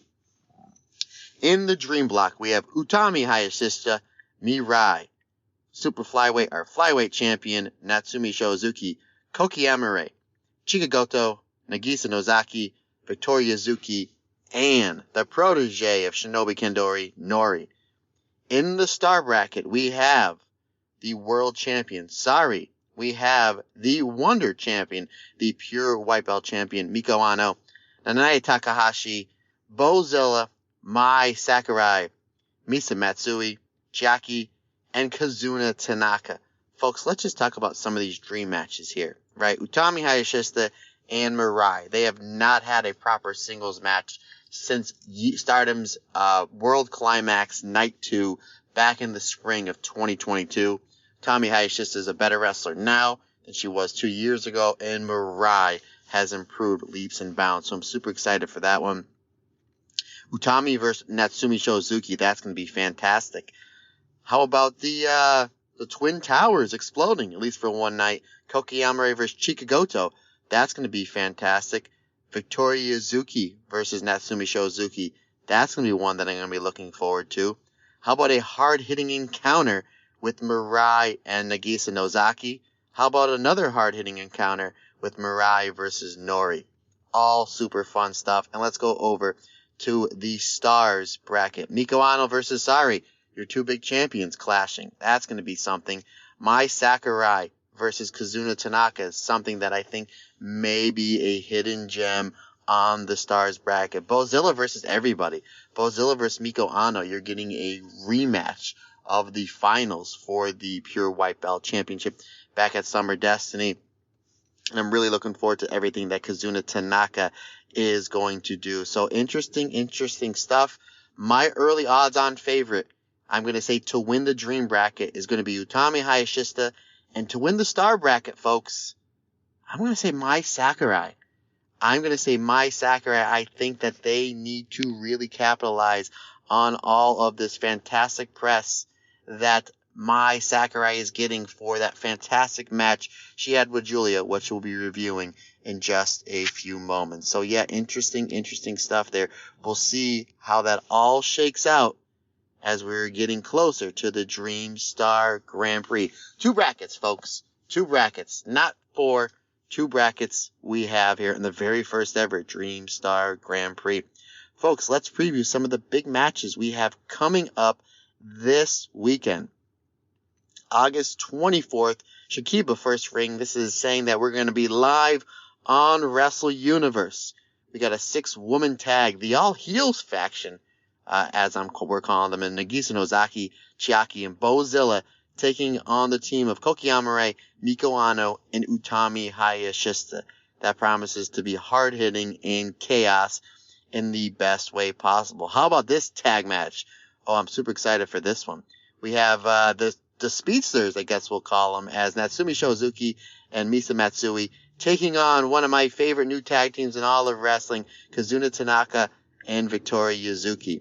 We got a 3-way dance with Kyoko Momomo, Zeta Steel, and Myla Grace. That should be all sorts of really, really fun stuff. And then a Twin Star Tag Team Championship match taking place on August 24th in Shakiba as the tag team champions of Mirai and Mai Sakurai make their first defense against the Passion Sisters of Nanae Takahashi and now Ishikawa. Folks, we go to the 25th, Giulia's second final last match, as we get the Joshi tradition. This is a tradition I absolutely love. We've seen it with Io. We've seen it with Kairi. Most recently, about a year or so ago, we saw it with Himeka, where there will be 31-minute time limit matches, or basically all comers. We don't know. There might be 20, there may be 30, there may be 40. We know that Giulia did invite Tatsumi Fujimoto, who is back from injury, to be part of these 1-minute time limit matches. So it's going to be interesting to see what happens. It's going to be interesting. I know it's a long shot, but how cool would it be that Giulia thinks that she's done, think that she's all set to go on her way to America, and then Twilight Dream hits, and then Tam Nakano comes out. I know it's a long shot, folks, but hey, we're dreamers. We can all dream. How about this 6-woman tag match, as we have the Tokyo Towers of Chiaki Goto, Koki Amare, and Miko Ano taking on the team of Utami Hayashishita, Kazuna Tanaka, and Victoria Zuki. That's going to be awesome. And then how about this, another 6-person tag team match. Again, the all badass team of Bozilla, Chiaki, and Nagisa Nozaki taking on the team of the Twin Star Tag Team Champions, Mai Sakurai, Mirai, and now Ishikawa. And then another 6-person tag team match. We have Manami Yuzuki teaming with Komomo Manami, and of course Natsumi Shozuki to take on the team of Misa Matsui, Zeta Steel, and Myla Grace. So some excellent stuff coming up here from our friends over at Marigold, not only at the start of the Dream Star Grand Prix starting in 2 weeks, but this weekend at Shakiba First Ring. Some excellent matches, especially with that tag team title match. Some really good 6-woman tag team action. And who will be some of Giulia's mystery opponents in these 1-minute time limit matches? We shall see, folks. We shall see. All right, folks, without any further ado, let me get a drink of water here. My friends here, because we were rocking and rolling on this podcast, and we've just been so busy with everything going on with the 5-Star Grand Prix and with just getting ready for this tournament that myself and Rob are trying to take every moment possible to punch out the most amount of fantastic content on both the Marigold Standard and the Stardom cast. But folks, let's get into this one show. We are going to review from Korakuen Hall, the 19th of August, Arrivederci, Giulia's final singles match in Japan, for now, until she heads off to the WWE. And what I mean by for now is, and I may mention this before, my guess is she's going to come back from time to time for these quarterly pay-per-views for Marigold. And I think at the end of the year when they do have their big December, their big, I don't know if it's December, their big winter show, would not be shocked to see Giulia come back and have that big match with Utami Hayashishita,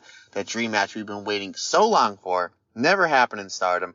Don't know how they didn't pull that one off. Never happened in Marigold. Well, at least yet. I would not be shocked if we see Giulia and Utami in some sort of big match in the winter, probably in Ryogoku Sumo Hall. Folks, Korakuen Hall sold out. 1,450 people is what is being reported. Thanks to my good friend Darren Chatton, who sent me that number just the other day, that this was completely sold out. And keep in mind, folks, that this is right around the same number Stardom did a handful of days earlier for the 5-Star Grand Prix. So the fact that this show ran on a Monday, and the Stardom show ran on a Thursday. So you're not running your Friday, Saturday, Sunday, which is always the best days because it's your weekend days when the majority of people aren't working. I know everybody has a different schedule. But think about this. Stardom and Marigold, less than a week's time, they drew roughly around 3,000 tickets in Korakuen Hall running on weekdays, not the weekend. I mean, that just goes to show you just how hot Joshi wrestling is, how fantastic women's wrestling is, not just in Japan, but pretty much just everywhere. And both these shows from Marigold and Stardom were terrific. And that's why I always say, folks, it's your prerogative what you want to watch, but you don't have to choose. You can watch both wrestling from both these fantastic wrestling companies. But let's talk about Marigold and one of the best shows I have seen all year, folks. We start with the brand new Manami Yuzuki taking on the rookie Komomo Manami. We get some solid wrist lock exchanges to start. I'm just basically, if you're new to when I do these solo episodes, I'm just going to just talk about the highlights of the match and then give my star rating. With Komomo Manami, it's a rolling guillotine choke, and then she transitions into the armbar. I'm a big fan of all the transitions and the grappling from Komomo Manami. Considering the fact she's only been wrestling a handful of months, she really has that down part of her game. I'm a big fan of it. Komomo Manami fires up with a series of drop kicks. However, Manami Yuzuki is able to fire back with a pair of back suplexes for the 3 count. There really wasn't too much to this match. It was just something to kind of get the crowd warmed up. This match did not overstay its welcome. The crowd was into everything and really enjoyed the action from these two wrestlers. 3 stars for me.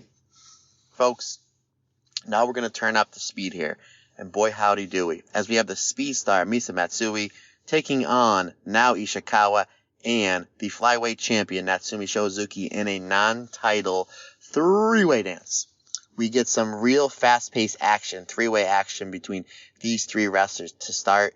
And then Natsumi Shozuki and Nao Ishikawa, they kind of run a little of a circuit here. And it runs really well. These two have great chemistry together. I know Nao Ishikawa does not have any wins in her win column. But once she starts picking up some of these wins here, I would love to see her insert into this division because she works so well with the champion here. And as well as, in my opinion, the number 1 contender, Misa Matsui. There was some really good stuff here. Eventually, Nao Ishikawa kind of gets booted to the outside. We get a little mini match with Natsumi Shozuki and Misa Matsui. Their stuff never misses. Misa hits a double foot stomp to Natsumi Shozuki for a 2 count. Misa and Natsumi have a nice forearm exchange. Natsumi hits a stiff head kick to Nao Ishikawa. Natsumi Shozuki hits a corner slingshot knee bomb for a 2 count. But eventually, though, there is some back and forth, great 2.9 counts with Misa Matsumi and Nao Ishikawa. With Misa is able to catch Nao Ishikawa with the European clutch. 3 3/4 stars for me. Folks, we go to match number 3, elimination match, Survivor Series style, if you will, for you old school WWF fans. As we have the team of Myla Grace, Bozilla, Zeta Steel, and Chiaki taking on the team of Utami Hayashishita, Mirai, Kazuna Tanaka, and Victoria Yuzuki. Folks, I know that the Queen's Quest over there in Stardom is no more. What I would do is, if I was Marigold, I would try to get the rights to Queen's Quest. From what we understand, friend of the show, Sonny Gutierrez, is the one that kind kind of coined the phrase Queen's Quest. So if Stardom's not going to use Queen's Quest, I would see if Marigold would be able to kind of maybe get the rights and maybe get the fancy flag. And what I would do is I would have this, as soon as this pairing walked out, this pairing of Utami Hayashishita, Mirai, Victoria Yuzuki, and Kazuna Tanaka, that'd be my version of Queen's Quest, because they just felt like on another level. They just felt like they owned the crowd from the moment they walked out. They just felt like they were so in control and so cool and so ready to give the fans a great match and to give their opponents an absolute ass kicking. So, folks, this is elimination style. Again, this is maybe my version of Marigold's Queen's Quest with Utami, Mirai, Yuzuki, and Kazuna Tanaka. So, elimination rules. Pinfall, submission, tap out. Well, that's a submission. Or over the top rope. Get you eliminated. Let's go through the elimination, shall we? The Queen's Quest, the Matt Turner Dream Queen's Quest team are basically, they get off to a fast start with Victoria Yuzuki with the rolling arrow onto Zeta Steel, putting Team Utami up 4-3. Kazuna Tanaka then does the Redream. I love that move to Myla Grace, putting Team Utami up 4-2. Bozilla comes in and she does what she does best, and that's dominate. And she sure does onto the rookie duo. She hits a powerbomb on Victoria Yuzuki for the 1-2-3. And not too long afterwards, hey, rinse and repeat. If it works, if it's not broken, why fix it? If it works, stay to it. She hits a powerbomb onto Kazuna Tanaka for the 1-2-3, thus tying this up at Utami and Mirai taking on Chiaki and Bozilla 2-2. Mirai is able to dump Bozilla over the top rope, as we now have a 2-on-1 advantage for Team Utami, or so we thought. So we got rid of Mirai was over the top rope onto Bozilla. However, Chiaki is able to use some of those dastardly tactics that she does. Hits a chair shot onto Mirai that sends Mirai crashing to the floor. So now we have this mini match with Utami Hayashishita and Chiaki, which to me was really, really interesting considering the fact that you had Bozilla in this match, you had Mirai, obviously Utami Hayashishita, in my opinion, is the best wrestler in this company and one of the best wrestlers on the planet, regardless of gender and or country. So I thought maybe it would have came down to Bozilla and Utami, or Bozilla maybe one of the rookies and have Bozilla just dominate. But this was really cool as we got in a mini match with Chiaki and Utami Hayashishita. And then this is kind of confusing because everybody in Korakuen Hall was confused. Utami hits a big lariat, gets a 2 count, and then the bell rings. So some people, I think even Stu Fulton, thought that was a 3 count, but it went to the time limit draw. So usually we see just about in any wrestling company when you're getting down to the final minute, 30 seconds or so, minute, half minute, there's usually a countdown, but there wasn't, at least not that I heard of. I could be wrong, but this one went to the time limit draw. Great job highlighting Chiaki here, who comes out of this match not eliminated and is able to hang toe-to-toe with Utami Hayashishita, 3.5 stars. Folks, here is where we ramp this baby up. Sorry, the world champion here from Marigold, teaming with Arisa Nakajima on her retirement tour to take on the team of Nanae Takahashi and Chika Goto. And kudos to Sonny and Stu Fulton, who did a great job talking about the history of Arisa Nakajima and Nanae Takahashi. Because I only knew a very, very little about it. But these two start this match off with a stiff forearm exchange. They go back and forth with this. Arisa takes Nanae's arm. Chika Goto comes in with some stiff boots and forearms to Arisa Nakajima. Sari comes back and basically just beats the crap out of poor Chika Goto here. Chika Goto really earned her stripes in this match, let me tell you. Sari with an inverted Muda lock, and then is able to follow up that inverted Muda lock with the Joshi style dropkick to Nanae Takahashi. Arisa with some stiff kicks to Nanae Takahashi. Nanae Takahashi, she fires up or passions up with a huge lariat to Arisa Nakajima. Nanae Takahashi follows up that brutal lariat with a beautiful Blue Thunder Bomb to Arisa for a 2 count. And then she follows that up with a Nanae Rocker for a 2 count. This crowd is really, really hot. They were hot for this whole show. They were really hot for this match, especially in the midst of this match. Once Chiaki Goto is able to get the giant swing in. Yes, her trademark move. The people were absolutely loving that. Again, you have Hall of Famers and Arisa Nakajima and Nanae Takahashi. And Sari in this match. Sari's your champion, one of the wrestlers of the year. But the people are just going nuts for Chika Goto. I mean, this is a star-making performance from Chika Goto. And kudos to the wrestlers that put this match together, because they made sure that Chika Goto was able to get over here. And she really did. The crowd goes really, really hot when she starts doing, her stuff in the ring, like that big giant swing.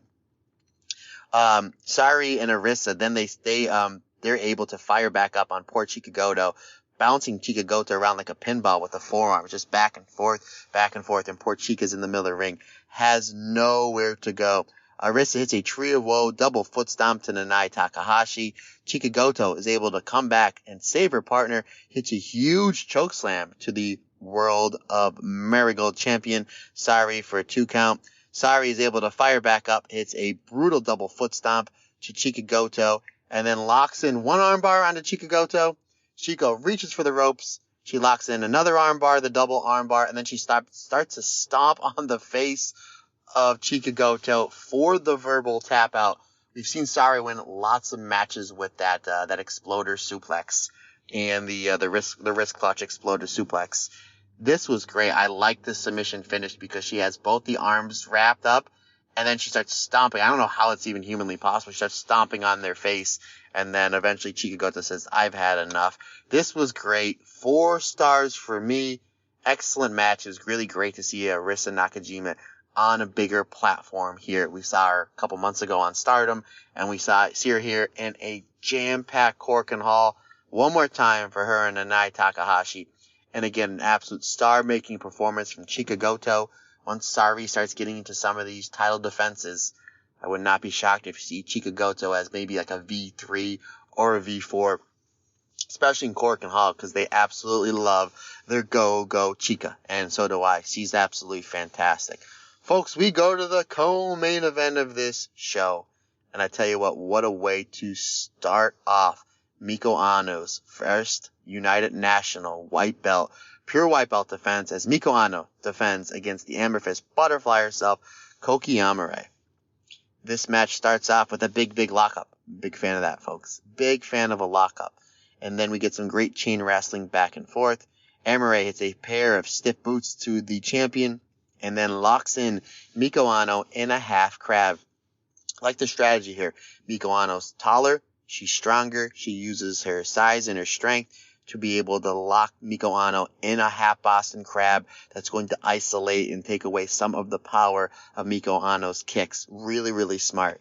Miko Ano is able to kick back. She kicked Koki Amare's heel in, which I thought was really, really cool. She basically is able to chop down the taller Koki Amare with these leg kicks, but then instead of just kicking like the inside of the thigh, like you'll see in kickboxing matches or you'll see in MMA fights, she kicks the heel of Koki Amare. I thought that was really, really cool. That leads to this inverted heel hook from Miko Ano. I thought that was great.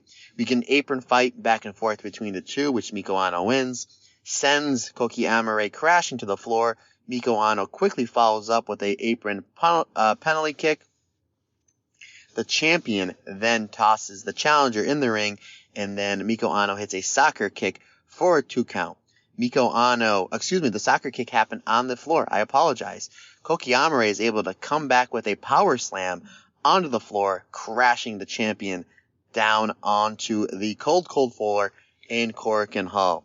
Back in the ring they go. Koki Amare hits a beautiful spine buster for a 2 count. She goes for the Amethyst Butterfly Splash, her big finisher, but misses. Miko Ano then locks in the Miko Lock, which is an inverted version of Toshiaki Kawada's Stretch Plum. And anytime I can talk about any All Japan, especially Toshiaki Kawada, I am a happy camper. Amare gets to the ropes. Miko Ano hits a fisherman suplex for a 2 count. And follows that up with a missile dropkick. Koki Amare is able to fire back with a big cutter, diamond cutter, ace crusher, Amare cutter, whatever you want to call it. Follows that up with a big German suplex. and then Amore follows that up with Koki Amore hits the Ace Crusher. Miko Ano is able to Fighting Spirit up with a German suplex. Then Koki Amore does a little Fighting Spirit of herself and hits a big back suplex. We got Fighting Spirit from both champion and challenger as Korakuen Hall is absolutely rocking. How do you follow up some Fighting Spirit? How about in the middle of the ring, drawing the line with a forearm trade-off? I mean, this match is just absolutely building and building and building. Amore then is able to take down the champion and lock her in the butterfly lock, and then transitions into the cattle mutilation. Shades of Bryan Danielson here, but not just the cattle mutilation where the opponent is laying on the ground. Miko Ano is sitting down, and Koki Amore is able to float over with the cattle mutilation there. Absolutely brutal looking. Koki Amore then hits a Dominator for a 2 count. She follows that up, finally hits the Emerfist Butterfly Splash. 2.9. I thought we were going to have a new champion there. Excellent, excellent false finish. Miko Ano fights back up, hits a big head kick, and then the Western Lariat, which the Western Lariat is the clothesline to the back of the head instead of the front, which I thought was great. Ano then follows that up with a buzzsaw kick, only gets 2, but Miko Ano shows why she is the pure white belt champion. Follows up the buzzsaw kick with the Styles Clash for the 3 count, getting her first V1. 4.5 stars for me, folks. That was absolutely fantastic. And I've seen some people saying they actually like this match better than the main event. And folks, it's really, really close for me. It's really, really close. That just goes to show you how great this show was, especially these last 3 matches. Folks, we go to the main event. Giulia's last singles match in Japan, for now, as she takes on her former member of Donald Del Mundo, former tag team partner, and Oh My Giulia, in the ever-improving Mai Sakurai. We get a big lockup to start. Giulia starts some grappling. Mai Sakurai gets really aggressive early on with some stiff headbutts and some stiff slaps. Mai Sakurai sends Giulia into the first row of chairs. This is a game that I don't think Mai Sakurai wants to play with Giulia. Giulia returns the favor, sends Mai Sakurai into the chairs as well as we get this big brawl all over Korakuen Hall. Giulia then is just dominant on Mai Sakurai on the outside. She takes her up to the east side of the bleachers and smashes her head off the east side sign. Folks, if you followed Giulia's career a long time, I'm sure you had the same flashbacks as I did to year-end Climax 2019 when her and the late great Hana Kimura did something very, very similar where they went up to the bleachers and were smashing each other's head off the east and west side. So it put a smile on my face as these two were crushing each other, that anytime I could think about that match and the late great Hana Kimura, it's always a good day. Always a good day. Back inside the ring, Giulia ties Mai Sakurai up like a pretzel with that phenomenal grappling. Very underrated grappling that she has. We get some headbutt exchanges between the two. We get some forearm exchanges between the two. Eventually, this thing goes back out to the outside. Giulia chokes and hits the ref. I did not like that. Crowd boos. Giulia got some heat here. I get it. It's Giulia's last match. You're on the outside. I don't think that you should be, if you want to push the referee or bump him, but the fact that she choked the ref and then slapped him, I don't know, folks. I don't know, but, obviously, I'll allow it's Giulia's last match. Giulia does the signature table pile driver, where she's on the outside and she picks Mai Sakurai up. Two of them are standing on top of a table, and it's a beautiful pile driver, sending Mai Sakurai crashing through the table. Mai Sakurai is eventually able to fight back and hits a beautiful dive to the floor. Back in the ring, they finally go. Mai Sakurai has a running Yakuza kick, and the Rob Goodwin elbow drop for a 2 count. Can you imagine if she would have won with that? Mai Sakurai hits a powerbomb here. Haven't seen her do that, I don't think ever, and I think it was done very well. A lot of great wrestlers in the Japanese culture use the powerbomb. Mai Sakurai, you are a now constant main eventer, especially after this match. I would have Mai Sakurai use the powerbomb from time to time. Follows that up with a butterfly suplex for a 2 count, and then she hits a tiger suplex. Again, a lot new stuff out of the arsenal. Mai Sakurai, tiger suplex for a 2 count. Mai Sakurai then tries to add insult to injury, pinning Giulia with her own move. She hits the glorious driver, but only for a 1 count. And this ticks off crazy charisma herself, Giulia, as Giulia fires back up, slaps, forearms, headbutts. Beautiful backdrop driver. That scores her a 2 count. Mai Sakurai, she fighting spirits up herself. Hits a beautiful running Yakuza kick. Transitions right into the STF against Shay's Masahiro Chono some 30 years earlier in this building with that running Yakuza kick into the STF. I love that. Giulia's able to escape. Mai Sakurai says, I'm not done yet. Rapid headbutts back and forth. And then Giulia gets the advantage back, winning the headbutt exchange. Hits a Northern Lights bomb for a 2 count. Mai Sakurai is then able to escape another Northern Lights bomb with a Mai Pan roll for a 2.9 count. Everybody bid on that. G-Trigger to the back of, G-Trigger from Giulia to Mai Sakurai. Hits a glorious driver for a 2 count. Hits another Northern Lights bomb for a 2 count. She hits a G-Trigger to the back of Mai Sakurai's head. And then hits the hammerlock version of the Northern Lights bomb, the Vermilion, as she calls it, to finally put Mai Sakurai away. Folks, this one went like 28 minutes. And it was fantastic. If you would have told me 6 months ago that Mai Sakurai is having a darn near 30-minute match in the main event of Korakuen Hall, I would have said you're absolutely nuts. But this was terrific. Great stuff from both these wrestlers. You had a little bit of everything. You had the emotion going into this match. You had the star-making performance that is Mai Sakurai. You had great wrestling to start the match off. You had a nice build. You had outside chair bowling, outside brawl, regardless. Of course, folks, I'm joking in jest with Giulia's being disqualified, but you shouldn't touch the referee. Unless you want to give him a hug afterwards. But regardless, you had the Giulia signature pile driver through the table, which we've seen so many times, and this was one of the best ones yet. You have Mai Sakurai just fighting spirit, kicking out of the glorious driver, kicking out of not one, but 2 Northern Lights bombs. And it takes the hammerlock Northern Lights bomb, the glorious Northern Lights bomb, to put away Mai Sakurai. Folks, again, if you're a fan of Giulia, and who isn't? Who doesn't love that Giulia? She only hit this move one time before, and that was 12/29/2022, Dream Queendom, the main event, Dream Queendom 2, of Giulia hitting it on Shuri to win the World of Stardom Championship. So Giulia really had to break out the big guns here to put Mai Sakurai away. And folks, we weren't sure when we previewed this match how it was going to go. But we always say it's not who goes over, who gets over. Mai Sakurai did not go over here. But she got over. And getting over is more important than going over. There's been some matches where you've seen wrestlers win main events or win championships, and the match didn't come out nowhere near as expected, and they don't get over. And however, there's some matches where people lose and they get over. And I always say the best example of this is WrestleMania 13. Stone Cold Steve Austin and Bret Hart in that I Quit match, where Stone Cold Steve Austin lost that match, but he came out such a bigger star. WrestleMania 10, ladder match, Razor Ramon and Shawn Michaels. Razor won that match, but who was in the main event next year at WrestleMania 11? I know Bam Bam Bigelow and Lawrence Taylor, but it was Shawn Michaels and Diesel for the championship. And again, WrestleMania 13, Stone Cold lost, got over. Who was in the main event of WrestleMania next year at Mania 14? It was Stone Cold Steve Austin versus Shawn Michaels. So it's not who goes over, it's who gets over. And Mai Sakurai in a loss here. Not only did it not hurt her, she's a main eventer. Again, she's my pick to go to the finals of the Dream Star Grand Prix. She's somebody that I can see challenging Sari and or Miko Ano for the red and white belts respectively somewhere down the line. She's somebody that went 30 minutes toe-to-toe with Giulia.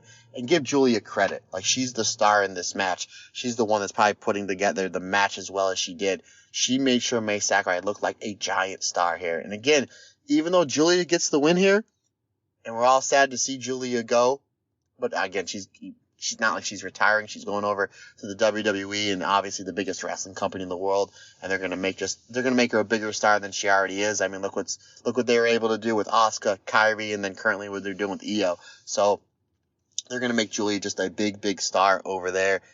But the very next day, what was everybody talking about? Mai Sakurai. And that's what I'm talking about. Mai Sakurai is a bona fide main eventer and a bona fide star here, not just in Marigold, but in the world of Joshi Pro Wrestling. I'm so excited to see what she's going to do next. I believe she said that if she lost this match, she would no longer be like the lady, doing the lady gimmick. And I guess she can bring that back from time to time as like, kind of comedy, but she should stick with this badass persona that she's doing. Now she's got the Tiger Suplex. Now that she should use the Glorious Driver, right? Maybe like Giulia, hand that to her. Maybe she should use the Glorious Driver. She's got the Yakuza kick. She's got the STF. She's got the Maypan roll. So she has that quick finisher. I would love to see her use the Tiger Suplex and the Glorious Driver as like two of her new finishers, and just add that in the arsenal. But I'm so impressed with Mai Sakurai. Myself and Rob say all the time on the Stardom Cast that Xena is clearly the most improved wrestler in all of wrestling, and nobody's close. I say Sakurai's right there. I think Sakurai's right there, and again, we still have 4 months left of pro wrestling, so who is going to finish as the most improved wrestler in the world, at least in our eyes over here at the Stardom Cast and the Marigold Standard? Is it going to be one Mai Sakurai or one Xena? Regardless, there is no wrong answer. So, folks, that's going to wrap it up for this episode. I can't believe that I just did this solo. One show, almost 40 minutes. Almost 40 minutes. So again, folks, thanks for bearing with us. And, we apologize for kind of the solo-ness that is of this episode. The original idea, to be transparent, is that Rob and I were supposed to do back-to-back the Stardom Cast and the Marigold Standard. That didn't happen because the Stardom Cast went about 3.5 hours, and we just didn't have time to do another episode. So we were supposed to record it the next day on Thursday, but Rob was just too bogged down with stuff with work. So I said, let me see if I can record it on this little app I have on my phone, because I have so much other stuff going on once I get done with work. So I'm literally recording this in my car on my lunch break. So I hope the quality is okay. I apologize if anything is less than A++. Because myself and Rob, and of course our editor-in-chief Sean, we like to deliver nothing but A++ content to all the fantastic listeners out there of the Marigold Standard. So folks, we apologize. I hope this was A-okay for you. I think it was better than A-okay. I think this was great. This was great talking about this great show. And I know Rob has a lot of insight he's going to do on his end, and he'll piece everything together and throw the fantastic Marigold theme in the beginning and of this episode. So, folks, that's going to wrap it up for this episode. Questions, comments, suggestions, anything you need from me, Matt Turner OF on the Instagram and or the Twitter is the best way to get a hold of me. You want to shoot me an email, that's perfectly fine as well. The StardomCast22@gmail.com is the best way to get a hold of me via the email system. Folks, if you're on social media, take a minute out of your day to congratulate our friend, one Allison Danger, on her award over at the Cauliflower Alley Club. I know it would mean a lot to her, and I would greatly appreciate it, because I appreciate all you folks. Because like I always say, it's just not my podcast. It's our podcast. Because when all together, everyone's different, everyone's special. Have a great day, everyone. Stay safe.